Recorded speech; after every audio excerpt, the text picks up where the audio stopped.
Brought to you by GTA, your island, your network. They've been a consistent user of the H-2b program for more than 2 decades, on average sponsoring between 120 and 200 H-2b workers. However, with the 100% denial of H-2b petitions for their company, 5M Construction Vice President Larry Manalo says it's creating a problem for its $10 million worth of projects. And because of this H2 rejection, we cannot finish them on time. So we have a big liquidated damages on these 2 projects if they will not do anything on this H-2b program. 5M Construction joins 12 other plaintiffs in a class action lawsuit filed against officials from the federal government.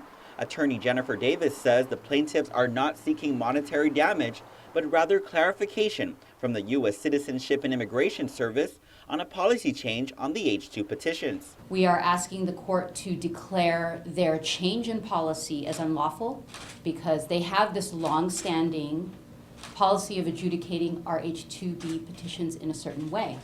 They have changed that policy without any explanation, without any notice and opportunity to comment as to such a change of policy. And the plaintiffs in our case have all bid on contracts or developed business models based on or relying on the prior policy of USCIS. The plaintiffs include 12 companies representing different industries on Guam, including the Guam Contractors Association, Guam Radiology Consultants, JMI Edison, Inland Builders Corporation, Mariana's Linen Supply, and New Fresh Bread Bake Shop. Co-owner Arthur Zantua says his company only seeks about a handful of H-2 workers, but this year had all their petitions denied.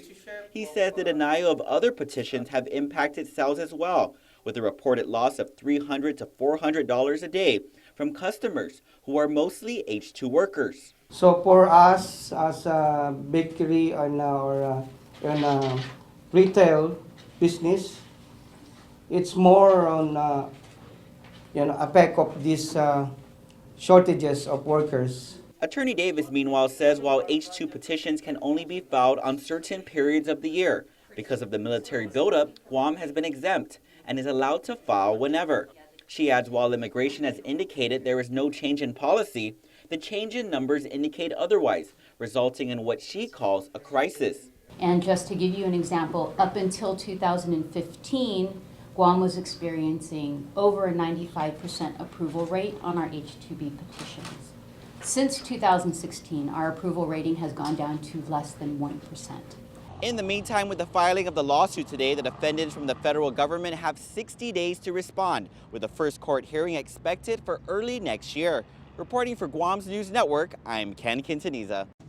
Brought to you by GTA, your island, your network.